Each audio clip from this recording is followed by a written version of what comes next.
तो आज हम पॉलिटिकल कॉन्सेप्ट के अंदर बेसिक स्ट्रक्चर, बुनियादी ढांचे के बारे में जानेंगे। संविधान के ये क्या था और इससे जुड़े विभिन्न केसेस क्या थे, इन सब चीज़ों के बारे में आज हम इस वीडियो के अंदर जानेंगे। तो आइए शुरू करते हैं बेसिक स्ट्रक्चर के बारे में। तो जो बेसिक स्ट्रक्चर डिबेट है वो हमारे संविधान के मूल संविधान में कहीं भी नहीं है। जो हमारा मूल संविधान था और जो संविधान है उसके अंदर बेसिक स्ट्रक्चर, बुनियादी ढांचे के बारे में कहीं पे भी नहीं कहा गया है। ये जो बेसिक स्ट्रक्चर की अवधारणा है वो हमारे न्यायपालिका द्वारा समय समय पर इसको विकसित किया गया है और ये धीरे धीरे विकसित हो गई है, जो विभिन्न केसों के माध्यम से हमें देखने को मिलती है। तो संविधान की जो आधारभूत संरचना है उसके बारे में हम जान लेते हैं एक बार। संविधान की जो आधारभूत संरचना का तात्पर्य संविधान में निहित प्रावधानों से है, जो संविधान और भारतीय राजनीति लोकतांत्रिक आदर्श को प्रस्तुत करता है। इन प्रावधानों को संविधान में संशोधन द्वारा नहीं हटाया जा सकता। जो आधारभूत संरचना है वो हमारे संविधान की राजनीतिक और लोकतांत्रिक आदर्श को प्रस्तुत करती हैं, जिसको हम किसी भी संविधान के संशोधन द्वारा नहीं हटा सकते, क्योंकि हमारे संविधान की सर्वोच्चता को कहीं ना कहीं दिखाती है। तो जो इससे जुड़े महत्वपूर्ण केसेज हैं वो हम देख लेते हैं। शंकरी प्रसाद बनाम भारत सरकार 1951।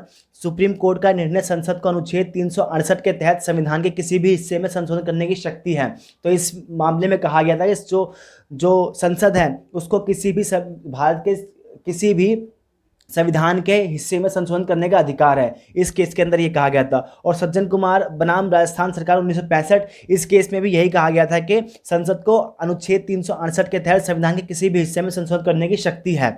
और जो अगला विवाद है, गोलकनाथ बनाम पंजाब सरकार, संसद को संविधान के भाग 3 मौलिक अधिकार में संशोधन करने का अधिकार नहीं है। तो जो गोलकनाथ बनाम पंजाब सरकार 1967 का केस था उसके अंदर पहली बार ये कहा गया था कि जो संसद है उसको मौलिक अधिकार और भाग 3 से संबंधित है उसके अंदर संशोधन करने का कोई अधिकार नहीं है। इसी को आगे बढ़ाते क्रम में, जिसके अंदर बेसिक स्ट्रक्चर, आधारभूत ढांचे की संरचना का विकास हुआ, केशवानंद भारती बनाम केरल सरकार 1973 का मामला, संसद के किसी भी प्रावधान में संसद किसी भी प्रावधान में संशोधन कर सकती है लेकिन बुनियादी ढांचे को कमजोर नहीं कर सकती।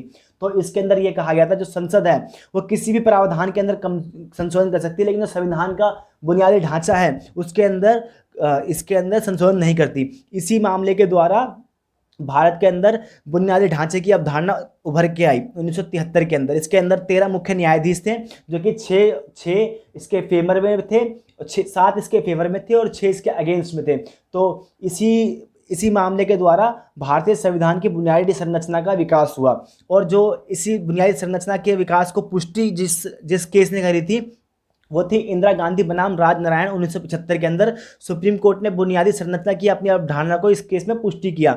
और आगे चल के मिनर्वा मिल्स बनाम भारत सरकार का 1980 का केस, इसमें कहा गया बुनियादी विशेषताओं में न्यायपालिका और मौलिक अधिकार तथा निर्देशक सिद्धांतों के बीच संतुलन को जोड़कर बुनियादी ढांचे की अवधारणा को आगे विकसित किया गया।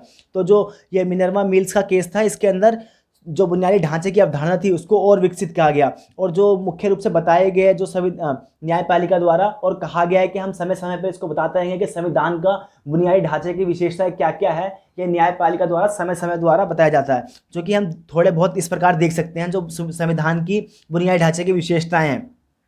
इसके अंदर मुख्य रूप से संविधान की सर्वोच्चता, सरकार का रिपब्लिक प्रकार, संविधान का धर्मनिरपेक्ष चरित्र, संविधान का संघीय चरित्र, शक्तियों का विभाजन, एकता और भारत की संप्रभुता, व्यक्तिगत स्वतंत्रता और धर्मनिरपेक्षता, भारत की संप्रभुता, ये सब चीज़ें मुख्य रूप से न्यायपालिका द्वारा अभी तक बता दी गई है कि ये भारत के संविधान का आधारभूत ढांचा है। और जो मुख्य चीज़ें हैं वो भी न्यायपालिका द्वारा समय समय बता दी जाती है कि ये चीज़ें संविधान का बुनियादी ढांचा है। इसके अंदर संसद अपने किसी भी कानून या अधिनियम द्वारा इसके अंदर संशोधन नहीं कर सकता। तो ये थी मुख्य रूप से संविधान के बुनियादी ढांचे से जुड़ी हुई मुख्य केसेस। और 1973 में जो बुनियादी ढांचे की अवधारणा है उससे संबंधित कुछ मामले, वाद विवाद। तो आशा करता हूँ आपको ये वीडियो अच्छी लगी होगी और कुछ जो कमी रह गई है आप ज़रूर बताएं, जिसको मैं आगे की वीडियो में सुधारने की कोशिश करूँ। तो ये छोटा सा वीडियो था। आप अपनी कुछ कमी या कुछ सुझाव भी आप देना चाहते हैं तो कमेंट में ज़रूर बताएं। थैंक यू दोस्तों, धन्यवाद।